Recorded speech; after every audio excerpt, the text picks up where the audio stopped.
Ivan Kamana Walnyoro in Entebbe. Now, Uganda Airlines is celebrating 1 year since it was revived, 18 years after it had made its last flight. And tonight with us in studio, we have Mr. Cornwell Muleya, the Chief Executive Officer of the Uganda Airlines, to talk to us about the one last year and what lies ahead for the national carrier. Good to have you, Mr. Muleya. Thank you very much. Well, for starters, give us an overview of the first year. I think the first year has been a momentous one. We started with nothing, as you know, with just a plan.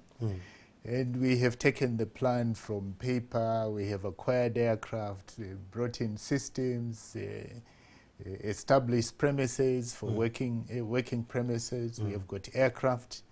And most importantly, we have now a brand which everybody can recognize worldwide. Okay. So that is a great achievement. That is quite interesting.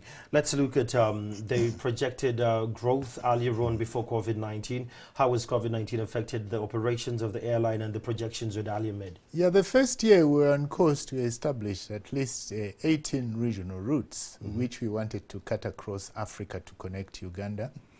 By March, we had connected to 9 routes out of the 18 that we are targeting. So we have a long way to go yet for the first year. So COVID-19 has somewhat halted our plans, and we are going to be restarting from that point. And what are the plans after the resumption of the full services, and when might that be?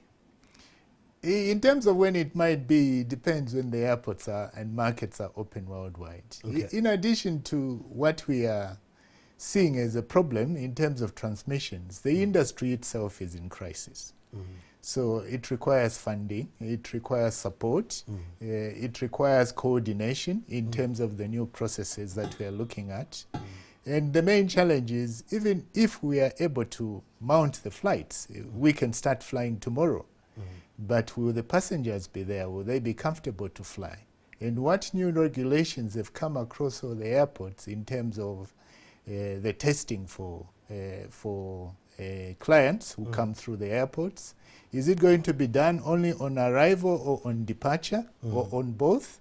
That requires equipment to be put in place to ensure that travel is seamless across the board.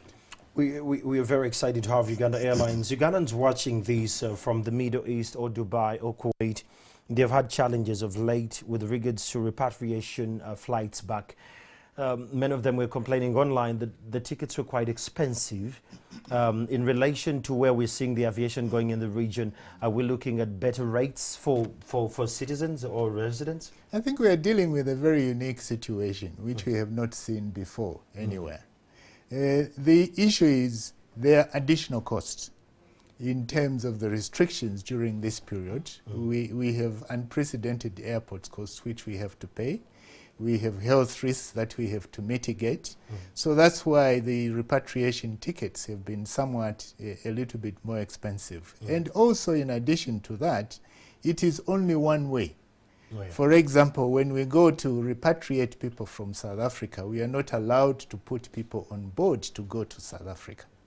So it operationally it gets absolutely operationally it becomes very challenging indeed. Well, let's talk about earlier on the plans were to have the Bombardier and then the Boeing. How far the preparations or the plans with regard to the Boeing? Are they even coming?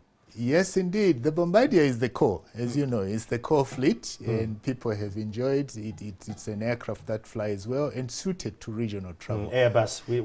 About the Airbus. The Airbus is coming in December. Oh. We are on course on that. The shareholder, which is the government, has already set out the funds to pay for the balances that remain. We have been working very hard to recruit the staff and put in the structures and systems required to fly that aircraft. What is happening with the staff in the work that COVID-19 doesn't allow Uganda Airline to fly? What are they doing? Are you training them or something is happening? Yes, there are numerous trainings that are going on, but there is a lot of work behind the scenes. If I say, for example, when we are starting with all the routes we are to operate, we have many contracts across all the airports. And at those airports, some people may have gone out of business as a result of COVID-19. So we have to retrace back all the contracting that we have to do. So which means renegotiating, assessing, looking who is there, what services are we going to put in place. And then we have new measures in terms of sanitization, disinfection, as well as passenger processing at all these airports. Okay. That requires people, that requires new contracts to be established. That is what we have been working on during this period. Okay, as you're wrapping up, Mr. Muleya, what is your commitment to Ugandans, especially the ones who fly with Uganda Airlines? Well, the airline is here. You have seen it work. Most of you have tested the product. It is your airline, and we are grateful for the support, which has been overwhelming, that the people of Uganda have given us during this first year. Okay.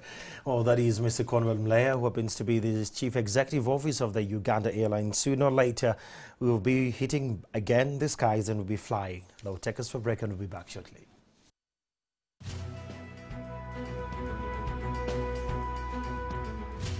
Still to come, we have a chat with Sweden-based Uganda boxer Alex Wambale as he anticipates a return to the ring where he hopes to represent Uganda in the 2020 Olympics game qualifiers.